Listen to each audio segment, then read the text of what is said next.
Балдар, маанайларыбыз кандай? Эң жакшы. Азаматсыңар. Биз өзүбүзгө жагымдуу маанай тартуулоо менен өзүбүздүн урааныбызды эстеп алалы. Биздин уран Жакшы окуп, жакшы жүрүшүм, элге кошкон үлүшүм. Азаматсыңар, орундуктардан орун алабыз. Маанайлар кандай? Анда эмесе балдар, бүгүн сабакта баарыбыз эле толукпузбу? Азамат, катышуу жакшы экен, эң жакшы экен. Балдар, мен силерге көрсөтөйүн. Эмнени көрүп турабыз? Бул чүкөнү кайсыл учурда ойнойт элек? Чүкөнү кыргыздардын улуттук ордо оюнунда ойношот. Буга чейин Мамас бабабыз дагы буну ойноп келген.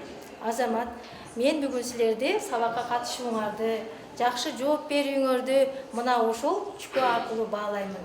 Эгерде ким эң жакшы жооп бере турган болсо, мына ушул кызыл чүкө менен баалайм. Ал эми бир аз жайыраак жооп берип, жакшы жооп берген окуучуга жашыл чүкө менен баалаймын. Ал эми бир аз жеткиликтүү эмес, орто жооп берген окуучуну мына ушул көк чүкө менен баалаймын. Балдар, тапшырмасына жакшы даярданып келдикпи? Азыр дөңгөлөктү айландырам. Дөңгөлөктү айландырган учурда кайсы окуучунун аты чыкса, ошол окуучу үй тапшырмасына жооп берет,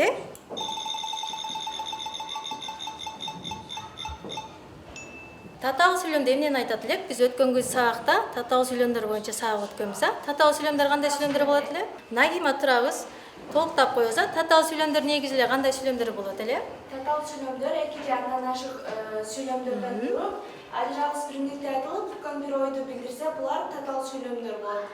Мисалы, кысканы узун кылган эпчил, кичинен чоң кылган эмгекчил. Азамат, орундуктан орун алабыз. Дагы деле болсо дөңгөлөктү айландырабыз, Ак тилек турабыз ортубуздан татаал сүйлөмдөргө кандай мисалдарды келтиребиз? Татаал сүйлөмдөргө акыл акыттары Азамат. Мисалы, кар келсе ашка, жашы келсе ишке. Азамат, көбүнчө накыл кептерибиз да кирип кетет экен,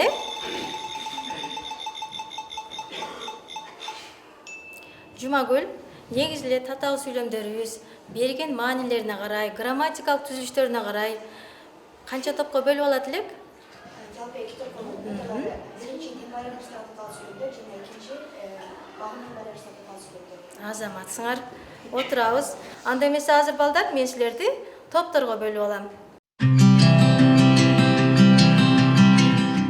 Жаңы теманы баштаардан мурун балдар, мен силерге көрүнүп тургандай сүрөттөрдү берем. Ушул сүрөттөр аркылуу сүйлөмдөрдү түзүп, накыл кептер менен деле айтып берсеңер болот, түшүндүрүп, оюбузду ортого эмне кылабыз?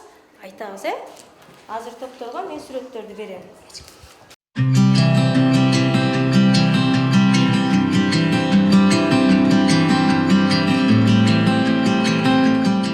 Топтор менен жумуш аткардык, мисалдарды келтирдик. Анда эмесе доскага келип, түзгөн сүйлөмдөрүбүздү, келтирген мисалдарыбызды чечмелеп айтып беребиз, Биз бул сүрөттөн комузду тандалдык. Комузду тандаганыбыздын себеби бул байыртадан колдонуп келаткан аспаптардын бири деп эсептесек болот. Биз буга ылайыкташтырып, комузунда ыр жок, комузунда сыр жок деген накыл сөздү тандалдык. Кийинки сүрөт боюнча, келебиз доскага. Инал. Биз бул сүрөттөрдө кыргыздардын улуттук баш кийими ак калпак таныдык. Ак калпак бул эзелден бери кыргыздардын улуттук баш кийими болуп келет. Кыргыздар буну эч качан жайга таштаган эмес, улук камап келишет. Биз буга мисал кылып, асмандан жарык көрсөң жылдыз деп бил, ак калпакчан адам көрсөң кыргыз деп бил деген накыл сөздү мисал келтирип. Келебиз, Нагима. Биз бул сүрөттөрдүн арасынан түндүктү тандап алдык. Түндүктү тандап алган себебибиз байыркы ата бабалар түндүк боюнча аябай сонун накыл кептерди айтып кетишкен. Андан бир мисал келтирсек, түндүгү бийик болсун, керегеси кең болсун, өзгөлөргө терезеси тең болсун. Кийинкини алып чыгабыз. Жумагүл, келебиз. Кийинки сүрөттө.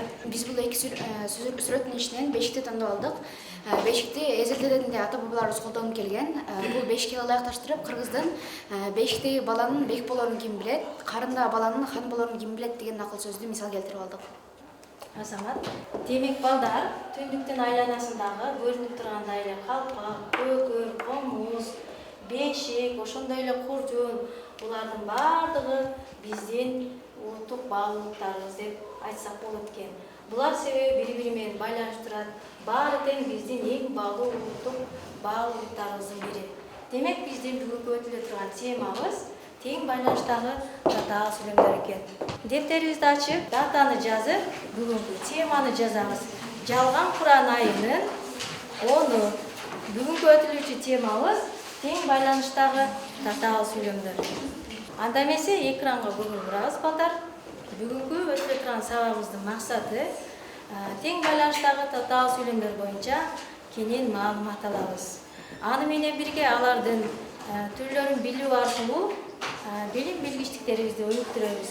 Ошондой эле теманын негизинде көнүгүүлөрдү аткарабыз жана билимдүү болуп, сабаттуулукка тарбияланабыз. Татаал сүйлөмдөр биз жана айтып өтүп кеттик. Негизи эле берген маанисине карай, грамматикалык түзүлүштөрүнө карай чоң эки топко бөлүп алдык. Алар биринчиси тең байланыштагы татаал сүйлөмдөр болсо, экинчиси багыныңкы байланыштагы татаал сүйлөмдөр.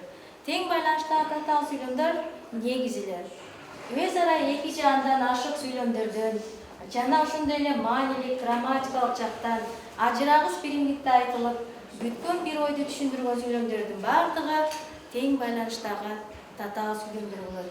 Татаал сүйлөмдөр тең байланыштагы дайыма тең укукта болушат балдар.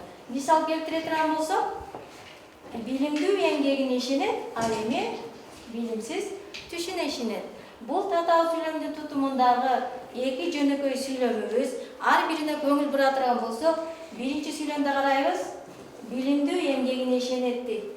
Бул сүйлөм толугу менен бүткөн бир ойду түшүндүрдү. Билимдүү адам ар дайым ийгиликтерге жетет. Ал эми билимсиз түшүнө ишенет дейт. Билимсиз өзүнү ошол жерден куткарыш үчүн же болбосо өзүнүн билимсиздигинен өзүнүн түшүнө ишенип ар дайым туура эмес жолдорго барат экен. Көрүп алгандай эле тең байланыштагы татаал сүйлөмдөрдүн тутумундагы эки жөнөкөй сүйлөмдөр бири-бири менен тең укукта болушат экен. Кийинкиси багыныңкы байланыштагы татаал сүйлөмдөр, алардын тутуму негизи эле баш жана багыныңкы сүйлөмдөрдөн турат. Бул сүйлөмгө мисал келтире турган болсок, бул тең байланыштагы татаал сүйлөмгө.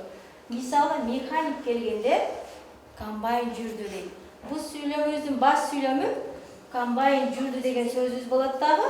Ал эми багыныңкы сүйлөмүбүз механик келгенде деп айтсак болот.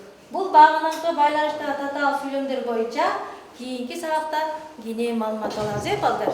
Сүйлөмдүн бөлүктөрү негизинен эки түрдүү жолдор менен байланыш жасайт. Биринчиси байламталуу жолдор менен байланышса, экинчиси байламтасыз жолдор менен байланышат. Мисал келтире турган болсок, байламталарга жана, бирок, да, же, ал эми, анткени, ошондуктан, болбосо деген жана башка байламталар аркылуу байланышат экен. Тең байланыштагы татаал сүйлөмдөрдүн тутумундагы жөнөкөй сүйлөмдөр интонация аркылуу байланыш жасаган болсо, балдар, алар байламтасыз тең байланыштагы татаал сүйлөмдөр деп айтылат экенбиз, жаңылышпай. Мисалы, күзүндө бирде күн жарык дейт, ал эми бирде катуу шамал болот. Бул сүйлөмдө көрүп тургандай эле эч кандай байламта жок, бир гана интонация аркылуу эмне кылды? Байланыш жасада, бул сүйлөмүбүздү биз тең байланыштагы байламтасыз татаал сүйлөм деп айтат экенбиз. Тең байланыштагы татаал сүйлөмдөрдүн тутумундагы жөнөкөй сүйлөмдөрдүн байламталык милдетти аткарган сөздөр аркылуу байланыш жасаган болсо, мисал келтире турган болсок, жана, бирок, да, же, ал эми, анткени, ошондуктан, болбосо деген жана башка байламталар аркылуу бири-бири менен байланыш жасайт экен. Мисал келтире турган болсок, барды жоготуш оңой, ал эми жоктон бар кылыш кыйын. Бул татаал сүйлөмдүн тутумундагы эки жөнөкөй сүйлөмдү биздин ал эми деген байламтабыз бири-бири менен байланыштырды, балдар. Балдар, азыр биз тең байланыштагы татаал сүйлөмдөр боюнча маалымат алдык. Мына ошонун үстүндө биз эмне кылабыз? Берилген көнүгүүнү тууралап аткарабыз. Топтор менен жакшы иштегенге аракет кылабыз. Көрүнүп тургандай эле экранда, балдар. Бул жерде биринчи көзөнөкчөдө сөздөр берилген. Күз, кыш, тала, кофе, академик. Ал эми экинчи көзөнөкчөдө баардыгы сөздөр орындары алмашкандагы баарына тыныш белгилер коюлган. Бул сөздөрдү силер баарын бири-бири менен кураштырып, сүйлөнгөрө тыныш белгилерин ордуна коюп, тууралап жазып чыгасыңар. Анда эмесе азыр мен силерге кантип аткара турганын биринчи сүйлөм аркылуу бир аз үлгү аркылуу көрсөтүп коеюн. Биринчиде күз деген сөздү анын тушундагы сөздөр менен бири-бири менен байланыштырып, тыныш белгилерин туура коюп, туура сүйлөм түзөбүз. Кантип түзөбүз? Мисал ала турган болсок, көрүнүп тургандай эле күзүндө бирде күн жарык деп, бирде катуу шамал болот деген сыяктуу сүйлөмдү тууралап жазабыз.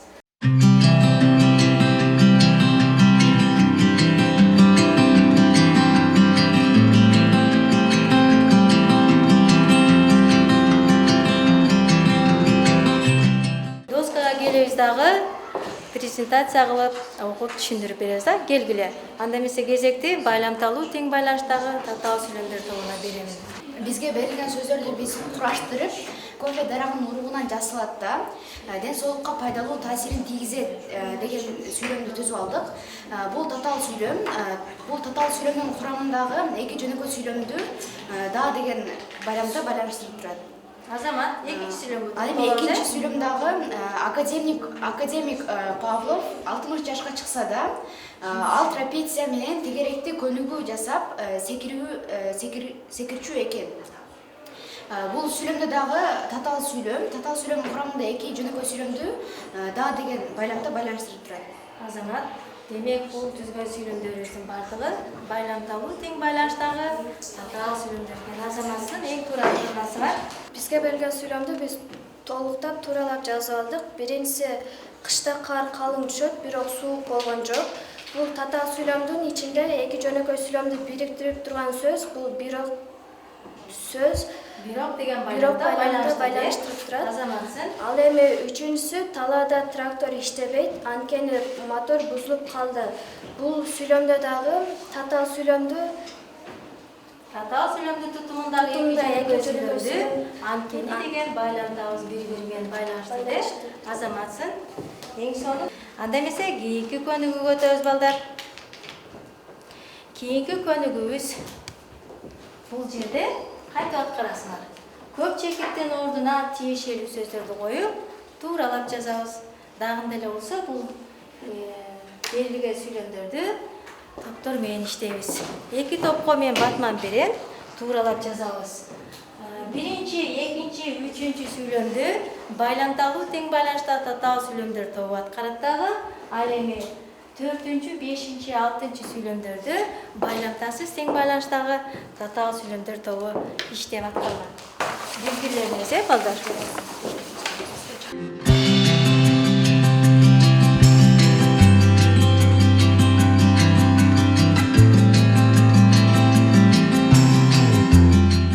Балдар берилген сүйлөмдөрдү толуктап, көп чекиттин ордуна тиешелүү сөздөрдү коюп, жазып тууралады. Топтор менен эң жакшы иштедик. Анда эмесе азыр доскага келебиз дагы жазган сүйлөмдөрүбүздү окуйбуз. Кана келгилечи. Биз көп чекиттин ордуна туура сөздөрдү коюп алдык. Биринчиси кылыч жарасы бүтөт, тил жарасы бүтпөйт. Экинчиси баш кесмек бар, тил кесмек жок. Үчүнчүсү адамды сөзүнөн тааныбайт, ишинен тааныйт. Азаматсын. Берилген сүйлөмдөрдү туура жайгаштырып, көп чекиттин ордуна туура сөздөрдү коюп жазгансыңар. Эми балдар, татаал сүйлөмдүн тутумундагы жөнөкөй сүйлөмдөрдү эмнелер байланыштырыптыр? Силердикинде дагы интонация аркылуу байланыштыр. Биз демек тыянак чыгарып алсак болот экен, байламтасыз тең байланыштагы татаал сүйлөмдөрдү жазыппыз. Азаматсыңар. Бизге берилген көнүгүүлөрдүн көп чекиттин ордуна тиешелүү сөздөрдү көчүрүп жазып алдык. Биринчиси эки жакшы тоого чыкса, кудалашып түшөт, эки жаман тоого чыкса, кубалашып түшөт. Экинчиси жакшы күйдүрүп айтат, жаман сүйдүрүп айтат. Үчүнчүсү жакшы бала отту карайт, жаман бала казан карайт. Азаматсың мырзайым, бул берилген татаал сүйлөмдөрдү биз тууралап аткарганбыз, эң сонун аткарылган. Бирок сен ушул жерден эмнени байкадың? Сүйлөмдөрүбүздү, татаал сүйлөмдөрүбүздүн тутумундагы жөнөкөй сүйлөмдөрдү эмнелер байланыштырды бири-бири менен?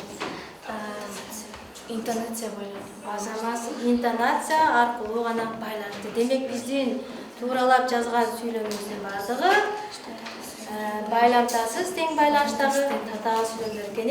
Азаматсын бышыктап алалы.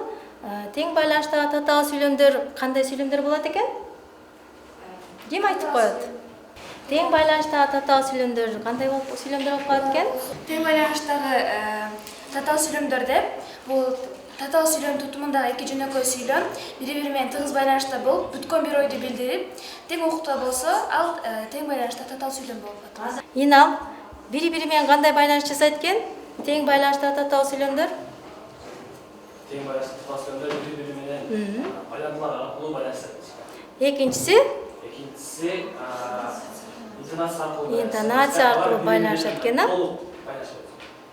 Азамат тең байланыштагы татаал сүйлөмдүн бөлүктөрү негизинен эки түрдүү жолдор менен байланыш жасайт экен. Биринчиси байламталар аркылуу байланышса, ал эми экинчиси байламтасыз байланыш жасайт экен. Биз аларга мисалдарды келтирип, көнүгүүлөрдү иштеп тууралап жаздык. Биз татаал сүйлөм тууралуу кеңири маалымат алдык.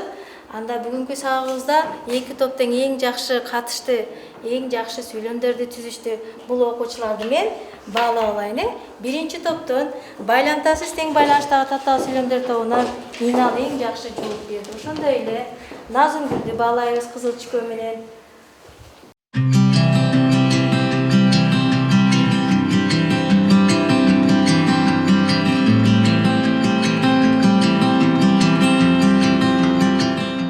Экранга көңүл бурабыз. Байламталуу тең байланыштагы татаал сүйлөмдөргө жана байламтасыз тең байланыштагы татаал сүйлөмдөргө ар бирине 5 сүйлөм түзүп, кийинки сабакка даярданып келесиңер.